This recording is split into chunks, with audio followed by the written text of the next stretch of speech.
Good morning. I say good morning because it is currently 7 AM because he's been getting too hot in the garage to do anything. So I've been losing my mind. Been getting too hot in here, it's been getting slightly too hot for the car. I've noticed the temperatures have been going silly. So, what are we going to do about it? The car's up on the stand and the lovely boys at Zerkatech are going to do some bits for me. Got the old neons on, it's 7 o'clock in the morning.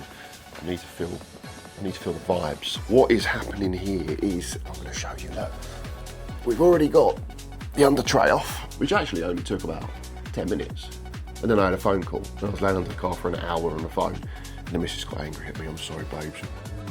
Right, so what's happening? This doesn't work. I know it's nice to think that this stuff works, but it doesn't work. And I've also got the Flexi done as well. And that's all bare.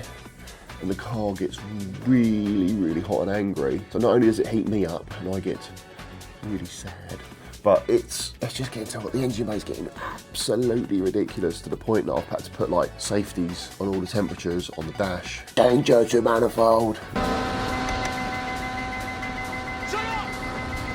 And then basically kick its head in for a bit and then chill out for a bit, and I don't want to do that. So things like this, we are gonna, like, this screamer's been screaming a lot. This side of the car, the passenger side, is absolutely caked in like soot, which is quite funny because I'm like, oh, it's actually doing its job, and that is actually bleeding off boost because it's already really, really fucking fast. So that is obviously working, and it's gonna be getting hot. I don't like this stuff because every time I touch it or brush it with my elbow, I then feel like I need to submit myself into an asylum for a week because I'm just like, I'm scratching. So that's got to stop. This, obviously, this stuff is a nice idea. Yes, it probably does work a little bit, but it doesn't work like proper insulation. So the hot side is getting ceramic coated because I have airflow here coming through here. Apparently ceramic coats work good when you have some sort of surface blow by. I've obviously got the fans here as well.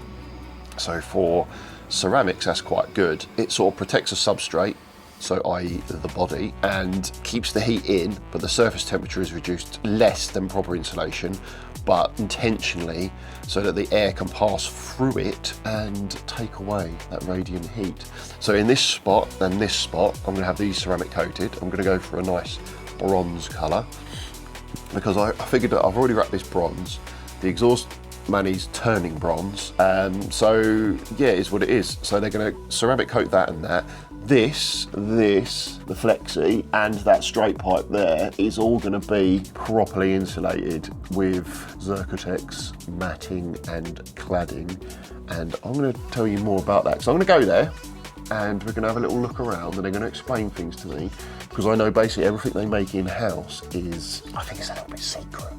So I'm going to get as much information as I can and share that, but it's like proper serious stuff, like proper serious. This is serious. That's basically going to be the plan. So this is going to all be, hopefully, properly insulated to keep the heat in, keep the heat away from the oil, keep the heat out of the engine bay. Obviously now this is all flat bottomed, obviously some of the heat's going to go up this way. I do get some airflow down the back there. I know once I fully flat bottom it, if I ever do, before Quattro, whatever. But I just want that because that makes the car really hot. I know it's got that janky Ford protection, it's not good. And then I'm also going to have the very, very back end ceramic coated as well, just purely for when the fire comes out. But this centre box here in the middle there, I've got a heat blanket on it to protect the fuel tank, but that is really, really, really, really hard to get out of the car, and I'm just not in the mood for it, so that's going to stay where it is for now, and I'm just going to focus on getting the heat away from here. Also, I've got little problems like these joints here.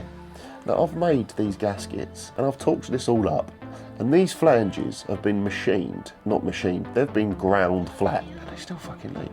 So everyone's just told me, just use silicone. I'm like, it's probably quite smart, that is. So I'm going to silicone that one, and I'm going to silicone that one. That one's a slide joint, so I'm going to just silicone that and slide that back together when it goes back together. I had this exhaust made years ago by BCS. It's actually a really, really nice bit of kit, so I feel like it's quite nice to spend some money on it and have it like properly protected. But also the heat is killing me. I need to calibrate the oil temperature, but the oil temperature, when I've kicked its head in for about 5 minutes, it looks like it's spiking above 130, which is not good. So I'm going to do all this. I'm also going to get a little fan for here if I can fit it in, because I added this cooler just to help, but now it seems like the cooler needs some help. So the oil needed help from the cooler, now the cooler needs some help from the fan or something. But I don't know if I've got enough space. Space is always the problem. So what I might have to do is do something a little bit clever and not mount the fan directly to the cooler, because this cooler's in a very specific place for the bumper. I could put it closer, but I don't want to melt the bumper, especially if this is 130 degrees. So what I might have to do is do some cowling. So design something cowling and put the fan remote and blow it in, because I do have some space. No, I don't have any space. It's ridiculous. That's a problem with these cars. You run out of space really quick, and I've tried to create space everywhere I can. I've tried to literally plan this car so it's as easily serviceable as possible. It does as much free space where it needs to be, and it's compact where it needs to be. But even then, it's not enough. So yes, we've got to crack on. Take some bits off again. But this will make it better, because right now I want to enjoy it over the summer, and at the moment I'm taking it out and I'm literally, as soon as I'm stopping, I'm opening the bonnet, giving it the old wafty. And yeah, that's not enough. So time to crack on and pull all this stuff off. Also, it's been quite nice to get all this stuff off, because it's very, very itchy. Bloody hell, that's close to drive shaft. Again, it's all a juggling act with these cars, isn't it? You get a little bit there, and then it's like, oh, you've got to give it back there, and then, oh, just borrow a little bit here, and oh no, that fucks that up. And so while I've been under here, I've had a little check. Noticed a few things, nothing mad, but I have noticed 2 fucking oil leaks again. No. Well, yes. This fitting, no matter what I do, it's an AN12, it's a proper Goodrich fitting as well, and it leaks. God, that grinds my gears. So he's got a very small weep, and he drops onto the underside, onto the top side of the tray. And here again, this fucking upper sump, I cannot see where it's leaking from, but basically this had a little drip on it, and a little bead along here, and a drip there. Now that is all dry up there, it's all dry on the front. I've checked all the front, and I mean, look how clean this upper sump looks now, it's beautiful. I cannot see where the oil's coming from, but there was a drip here, and it was proper engine oil. Still look beautiful, by the way. It's not coming out this hole. That'd be a different problem. It's coming along here somewhere. Now, it used to come down the front of the block round here. You can see that where it's all stained here. But it's not. It's completely dry up the top. It's completely dry up the top there. It's dry up here where it was before. This fitting that we made before, where are we? Here is absolutely beautiful. Look at her. So it was worth the effort. I literally don't know why it's leaking. It's like a Rubik's Cube. Eventually I'm going to solve it. I just don't know how right now. Anyway, let's get this all stripped off. And I've got some exciting news about KA actually. It's sitting over there. I'll show you in the next video, maybe, possibly, probably will. Oh my God, look at that, it's worked its way out. How dare you? I need to give you a little update on the inside of the car. Shall I do that in another video because it's trapped inside? But I actually have done all the carpets, done all the cowlings, put all the plastics back in. I need to flock this and reflock this because the flock fell off. That's that really. But it's actually looking like a nice car when I get in it now. Look, this ain't that bad. This isn't that bad. Like, yes, it could be better, but door cards are missing, so I've got them. Now, what I got years ago were these little things. You know when you buy something, you think, oh, I'm never going to use them. Well, these were £3 for loads of them. £3, used the shit out of them. And what I've done is these ribs on the top, the carbon panels, kept popping off with double-sided tape. So I give it the old tiger seal, pop them on. Works a treat. Look how good they look. So I've gone for like an OEM look. So these are the, I don't want to give them too much of a pull, but standard with the standard thingies. I think they look quite good. Look, let me just check this, because I noticed the last video had a little bit of a smear on it. My bad, sorry, I apologise. And then I'm also waiting on another fan to build a little extraction system above the PDM and the ECU in there. So like I say, it has been getting boiling in the car. It's been just, everything's been getting hot. Also, ambient temperature is 30 degrees, so what do I expect?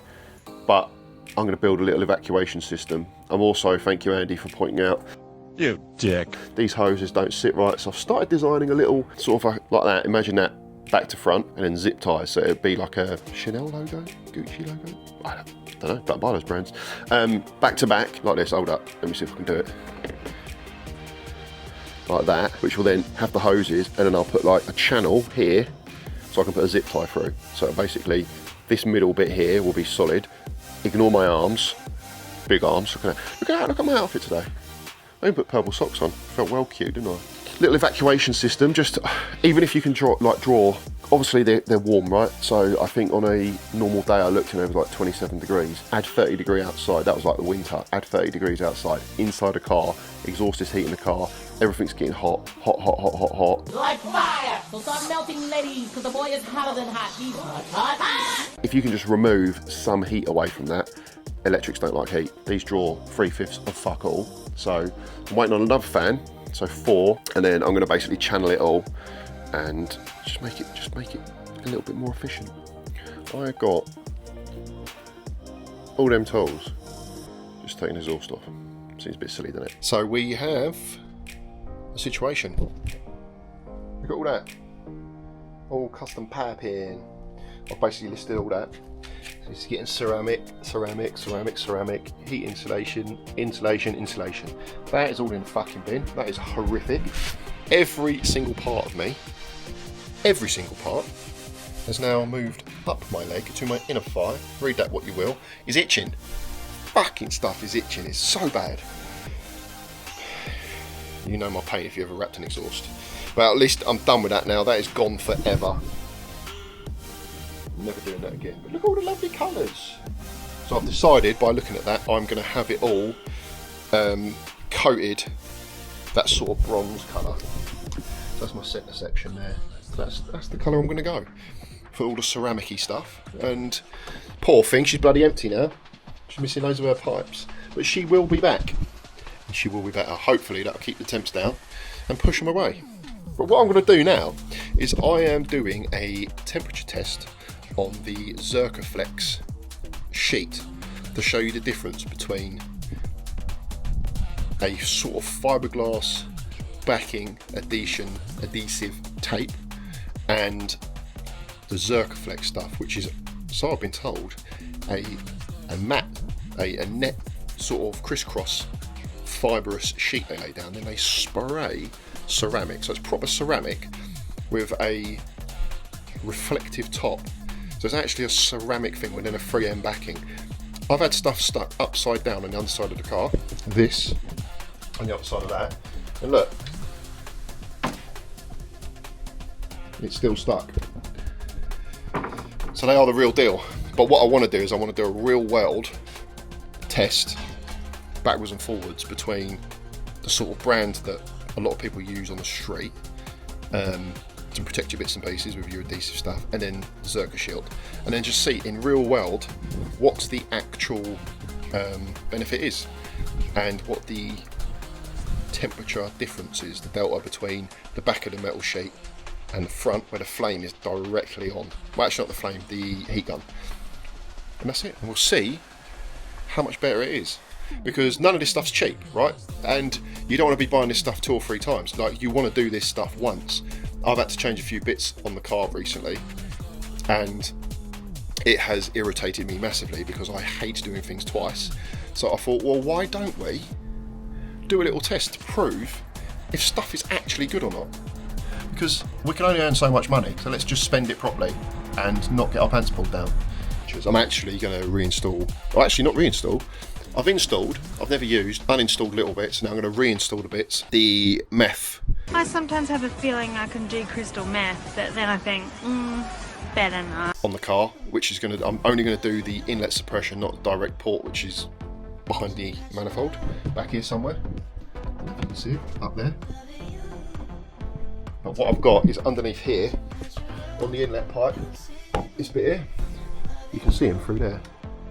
That there, I'm going to basically, I've got a solenoid up on that panel there somewhere, and that is going to be actioned basically. I'm going to get that serviced and working. I've got a brand new pump in the boot, I've got a supply tank, all that stuff, so I may as well bloody use it. That's actually just give me an idea, that might be where my rattle's coming from. But I've also got the solenoid mounted at the front, so I'm going to mount the cable down, sorry, the hose. I've got a Teflon line coming down, I think it's 400 psi, this stuff. And then go to that inlet suppressant, and also reinstate my EGT sensor, which has just stopped working recently. Don't know why, but I keep killing them. It's this one here. This was a expensive one. I've killed him again, and this has stopped working as well. I don't think they like me. I think it's becoming a bit personal, isn't it? You know, I've done all the coils now. They look cool. Cool coils. So that should help me a little bit. And we'll just keep going. We're just going to keep going until this is actually a car that I can kick its head in and not get worrying temperatures. Now I know the water temperature, I think I saw like 110 the other day, but that is the head temperature. So it's not, obviously it's a confined spot in the head, that's where all the heat's happening. It's actually not down here somewhere. I mean, that's where my pressure sensor is. What I should have done is put a pressure sensor there and then put a temperature one in the top of the swirl pot or down here somewhere. But it doesn't matter, we'll figure it out.